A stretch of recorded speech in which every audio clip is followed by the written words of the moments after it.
এই যে কি জানি বলে একটু নারকেল ছিল ঘরে, মানে হাফ পার্ট ছিল, তো ওটাকে কি করলাম, ওটাকে কুড়িয়ে ভালো করে তারপরে এটাকে তোমাকে নারকেলের বড়া বানাচ্ছি। দেখো ওটার মধ্যে আলু দিয়েছি একটু, আর মৌরি, নুন, হলুদ, একটু লঙ্কা গুঁড়ো আর নারকেল মিশিয়ে ভালো করে মেখে তারপরে এই দেখো এখন এটা দিয়ে বড়া বানাচ্ছি।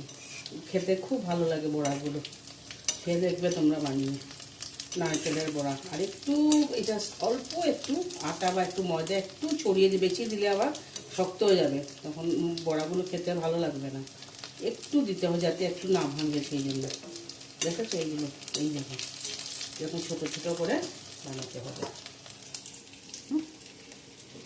কি বলে এটাকে, আমরা খেতে বসলাম এখন এর জন্য। তো ওই যে বানালাম বললাম না, নারকেলের বড়া বানিয়েছি আজকে।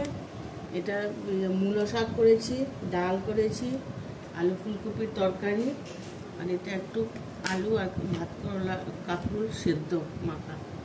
আর এটা হচ্ছে তোমার সব সবজি দিয়ে এটাকে ছেঁচকি বলে, ওই ফুলকপির ডাঁটাগুলো আছে না, ডাঁটিগুলো দিয়ে সব কিছু মিশিয়ে এটা তরকারি বানিয়েছি, নিরামিষ তরকারি। আর এটা কুমড়ো ভাজা। আচ্ছা চলো এসব খেতে বসো।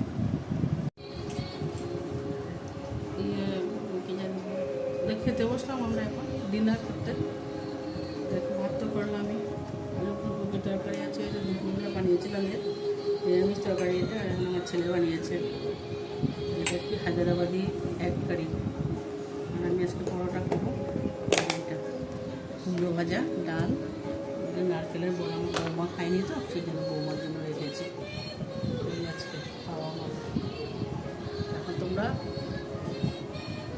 ভালো থাকবে সবাই, থেকে গুড নাইট জানালাম। কালকে আর সকালবেলা দেখা হবে না, আমার ক্যামেরাম্যান থাকবে না বাড়িতে, আবার রাত্রিবেলা দেখা হবে তোমার সাথে।